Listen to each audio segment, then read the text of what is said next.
Assalamualaikum warahmatullahi wabarakatuh. Salam sejahtera buat kita semua. Shalom, Om Swastiastu, Namo Buddhaya, salam kebajikan. Balik lagi di channel YouTube Afif Safi, pakar bola mengomentari sepak bola dengan kesoktahuan. Wih, gile. Satu nafas tuh gue nggak berhenti-berhenti tuh. Nah, sebelumnya gue mau ngucapin terima kasih buat teman-teman yang udah sering nonton video gue, like, komen, dan subscribe channel YouTube gue. Karena di kolom komen sekarang yang sudah mulai rame itu adalah tempat dan ruang untuk sharing, untuk berbagi, untuk kalian semua mengeluarkan opini. Dan terima kasih kalian semua nih sudah membalikan YouTube gua untuk masuk lagi ke logaritma YouTube. Dan yang nonton ya udah stabil lagi lah. Terima kasih, terima kasih, terima kasih. Tapi hari ini gua akan membahas pertandingan antara Juventus lawan Barcelona dengan skor 2-2. 2 gol dari striker Juventus Kean, 2 gol dari winger Barcelona Ousmane Dembele, yang kerasukan Messi versi tendangannya agak lebih kenceng dikit, tapi agak deg-degan takut kakinya patah.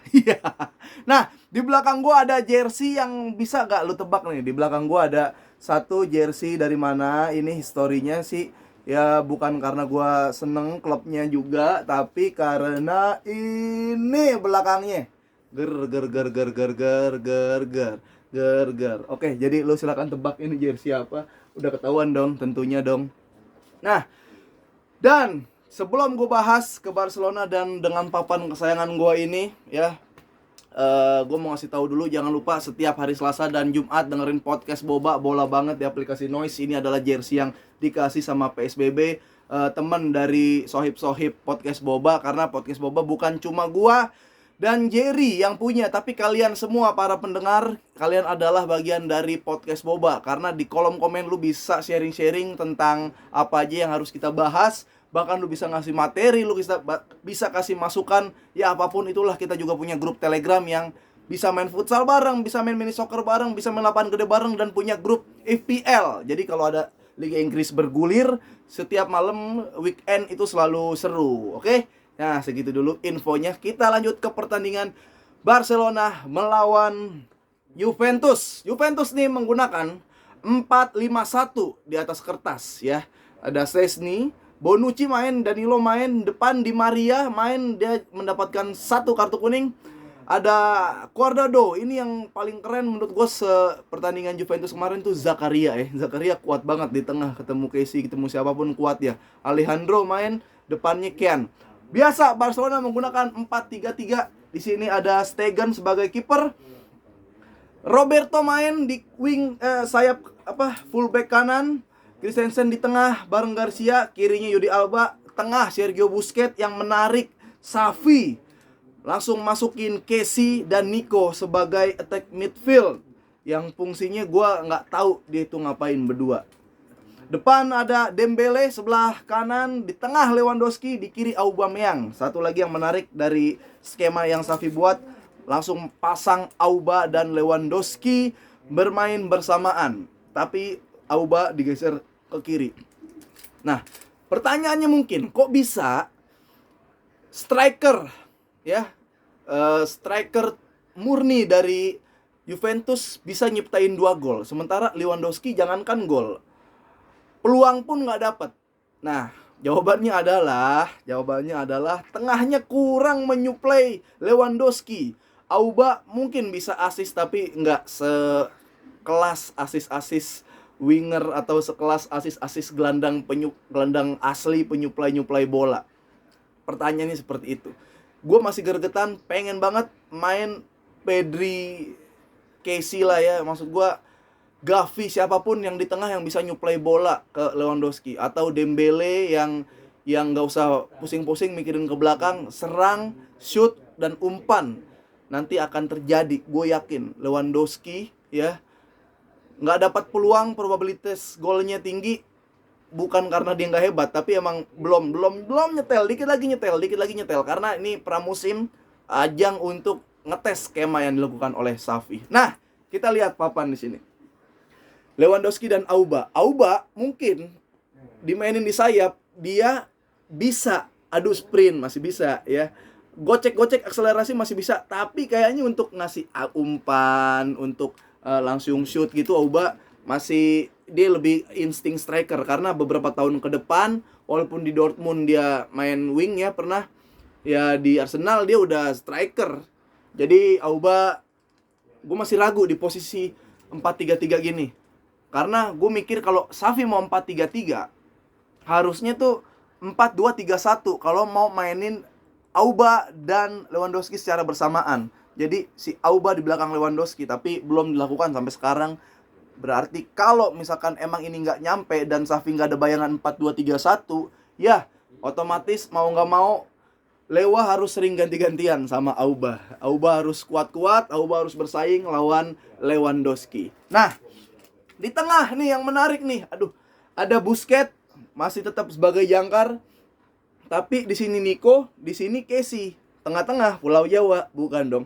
Ini ada Nico, ada si Kessie. Nico sama Kessie ini main sebenarnya agak mirip-mirip, ya, mirip-mirip.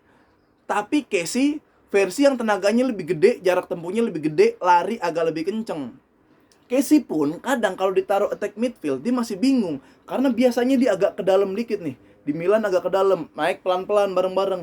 Tapi kalau udah di depan ngacak-ngacak, dia juga masih bingung tuh. Nico juga nggak dapat. Nico di 2 pertandingan terakhir dia lebih bagus main di jangkar, ya, di lini tengah. Mungkin ya udahlah, ini skemanya Xavi aja. Jadi babak pertama sebenarnya gelandang nggak berjalan dengan baik. Sergio Roberto yang udah kelihatan dia capeknya ya. Kalau main di wingback ini dia udah kelihatan banget capeknya. Lu ketemunya sama Cordado dan si Alessandro. Wah, itu serem juga tuh. Jadi agak repot sedikit kemarin Xavi di lini tengah. Xavi si Barcelona. Nah, di babak kedua, nih seru nih, di babak kedua masuklah semua pemain Barcelona. Ya, Des masuk tapi ditarik lagi ya, Des ya. Des masuk ditarik lagi, Pique masuk, Depay masuk, kipernya Inaki Peña masuk, Pjanic masuk, De Jong masuk, Collado masuk, Pablo Torre masuk, Abde masuk, Balde masuk, C Torres masuk, Gavi masuk. Sekarang kita bahas ke babak kedua. Ini gol sih murni sebenarnya gol skill individu ya. Dua-duanya tuh bukan skema dari ya, ini bukan skema di lapangan, tapi sebenarnya ini tetap arahan Xavi bikin si Dembele agak stay wide gini. Jadi dia difungsikan untuk 1 lawan 1. Dia ketemu si Alessandro digocek-gocek, Guardado digocek-gocek. Karena Juventus pakai 5 gelandang itu udah bener-bener ganti-gantian sih kalau turun. Udah rapet kalau turun-turun. Jadi ini yang gua harapkan dari Dembele ketika dia sudah sembuh, ketika dia sudah fit. Dembele jangan cuma jadi orang yang dari jauh lapangan, dari sisi luar banget lapangan ke tengah cuma tinggal cut back, cut inside. Jangan. Kalau bisa Dembele punya tendangan kencang, punya tendangan kuat, shoot 2 kali lu gebok kayak gitu, kiper tuh diem. Jadi ya Dembele ini cukup oke. Gua ya Xavi bagus juga menarik Dembele, bahkan babak kedua Rapinya dimainin sebentar, ditarik lagi Rapinya karena ya udahlah, Rapinya kayaknya sih ya udah nyetel. Rapinya ditarik, dia main bareng Ansu Fati menit 60-an, tapi dia ditarik, mungkin feeling gua Rapinya ditarik gara-gara nyetel. Tapi kalau Ansu Fati ditarik gara-gara, mudah-mudahan si Xavi udah sadar kalau Ansu Fati nggak terlalu bagus, nggak terlalu kuat ya buat jadi pemain bola. Ya, gue bukan benci Ansu Fati, tapi kejadian di lapangan kayak gitu, dorong-dorong jatuh, tabrak jatuh. Nah, kita ngelihat lagi Depay main di tengah, main jadi striker. Itu dia. Depay ini ya, kalau main dia tuh gue nggak tahu dia latihan apa enggak, dia jogging apa enggak, dijaga fisik apa enggak ya. Depay 5 menit masuk lapangan keringatnya udah kayak 3 hari maraton. Nih, Depay 5 menit masuk lapangan, ya dia kayak abis ini bantuin bangun candi. Keringetan, capek, mangap, netes keringatnya.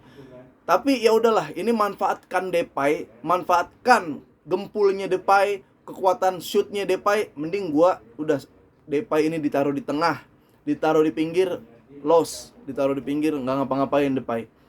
Mending dia ditaruh striker, dia bisa gocek-gocek, dia bisa nabrakin, dia bisa jadi tembok, dia bisa shoot kapan aja dia mau. Jadi jangan terlalu jauh nih si Depay dari gandang, dari gawang. Nah, Gavi main, Gavi ini menta. Gua salah satu orang yang bilang Gavi mungkin jam terbang masih kurang, ngerasak gerusuk. Tapi secara mental dia oke loh. Gavi ini ya oke lah ya, tinggal sama Pablo Torre. Pablo Torre ini umur masih 16 kalau nggak salah. Adik-adian gue kalau gue ke sono ya. Dia kalau gue ke sono gue selalu beri rokok sebungkus ya sama es teh manis mungkin gua. Tapi Pablo Torres secara insting sebagai gelandang udah oke, passing oke, dia akselerasi juga bagus. Tinggal itulah ya masalah anak muda, mental aja kalau dikeprak, apalagi sama pemain Italia, pemain Eropa harus tahan-tahan sama ya ditingkatkan lagi lah endurance. Apapun, endurance, stamina, fisik, gym, otot-otot harus digedein lagi seperti itunya. Nah, kembali De Jong main bareng Pique di lini belakang. De Jong menjadi libero. Begini ya, kalau De Jong sama Pique ya, ini kalau lagi bertahan, kalau nyerang dia begini. Pique di sini, De Jong di sini agak naik. Nah, De Jong ketika jadi libero, jadi back lah ya. Emang agak susah kalau buat bertahan ya. De Jong marking orang karena dia nggak punya insting back, agak jelek. Tapi kalau udah duel 1-1 dia tetap ngotot. Kalau intercept dia tetap ngotot. Kalau selama bolanya masih kelihatan dan masih bisa dijangkau, interceptnya oke aja. Cuma untuk marking man to man, marking area dia masih ya aku bilang jelek lah De Jong. Tapi makanya De Jong dipakai Xavi jadi libero buat bener-bener nguasain bola dari lini belakang. Itu yang terjadi. Nah, kayak gol-golnya juga, gol kedua pun itu ya gara-gara nggak bisa ngeblok area aja se-back Barcelona. De Jong khususnya nggak bisa blok area. Jadi ya gue nggak expect De Jong kayak Maldini men sih, nggak expect De Jong kayak Costa Curta. Nggak, ya emang dia ditugasin mungkin buat ngalirin bola dari belakang. Dan ya biar Barcelona unggul jumlah pemain di lini belakang yang bisa passing-passing. Kayak gitulah bro ya. Jadi itu yang tadi gue bilang, ditariknya Rapinya gara-gara memang udah nyetel. Rapinya ternyata punya tendangan yang oke, dia punya free kick yang oke juga, set piece-nya bagus. Kena tiang kan, 2 kali Ansu Fati ditarik gara-gara ini kali ya takut patah kali, namanya juga kaki kaca. Nah, jadi gitu. Gue nggak tahu nih Ferran Torres kenapa nggak main ya dari kemarin-kemarin. Itu dia, skor 2 sama nggak masalah. Ini pramusim, mau menang pun sebenarnya ya kalau dibilang kayak kemarin Madrid, Barcelona ngincar menang banget sih kagak kan dibilang ya kan si Rapinya mau passing ke Ter Stegen cuman arahnya ke gawang. Kita nggak ngincar menang, kita emang mau nyusun skema. Dan ini dia di babak kedua turunlah sebenarnya ini pemain gue ngefans sama dia sih mulai dia di Juventus, ke Roma juga dia oke ya, tapi saat itu di Barcelona lagi lumayan serem, masih ada gelandang-gelandang yang di atas dia. Tapi gua harus difokuskan satu ini karena di Twitter juga di medsos Xavi ngeluarin statement bagaimana mengenai Pjanic. Saya suka dengan Pjanic. Saya lumayan menaruh harapan untuk Pjanic. Pjanic main gantiin Busquets. Aliran bola memang dia kadang agak lama ngontrol bolanya ya. Ya, ini agak sulit buat dibedain nih, tipis-tipis nih.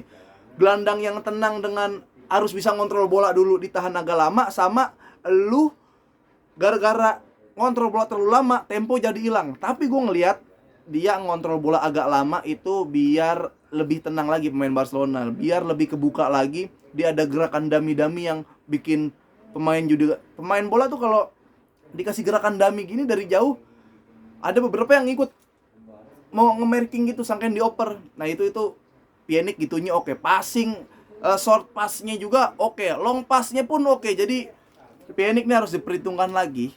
Karena gue kemarin nge-tweet nomor 1 di jangkar Barcelona adalah Busquets. Nomor 2-nya silakan bertarung antara Pjanic dan Nico. Nico, kamu punya saingan lagi. Pjanic udah mulai oke lagi. Jadi gue sih menaruh harapan. Pjanic bisa set piece, akurat juga passingnya. Dia juga screening arealnya bagus. Sebelum dia nerima bola, ada lirikan gelandang dulu yang wah screening kosong. Bahkan visi misinya ketika dia megang bola dia tahu harus dikemanain. Itu udah ada di diri Pjanic, tinggal dimanfaatkan. Dia bukan pemain yang lari, bukan pemain pelari, tapi dia bekerja keras. Dia mau nunjukin ke Xavi, dia menunjukin ke Barcelona, dan dia mau menunjukin ke diri dia sendiri kalau dia masih bisa bermain di tim sekelas Barcelona. Breakernya oke, potong-potongnya oke, umpannya oke. Kita tunggu Pjanic nanti ya. Sampai ketemu lagi di review-review Pakar Bola Mengomentari Sepak Bola dengan Wisatawan. Jangan lupa nih download aplikasi Noise yang belum download. Ayo download. Dengerin podcast Boba Bol banget setiap Selasa dan Jumat. Kemarin itu kita bahas tentang pramusim, penting atau tidak penting, karena terbagi blok nih ya. Ada yang bilang penting karena mau nyusun skema, ada yang bilang nggak penting karena apa? Karena kalah. Oke, ya langsung aja nih, gabung dengerin podcast Boba, boleh banget di aplikasi Noise, gabung Telegram PSBB. Para sohib saya Boba ada di link di bawah ini, di deskripsi atau enggak di komen. Oke, sampai ketemu lagi. Assalamualaikum warahmatullahi wabarakatuh.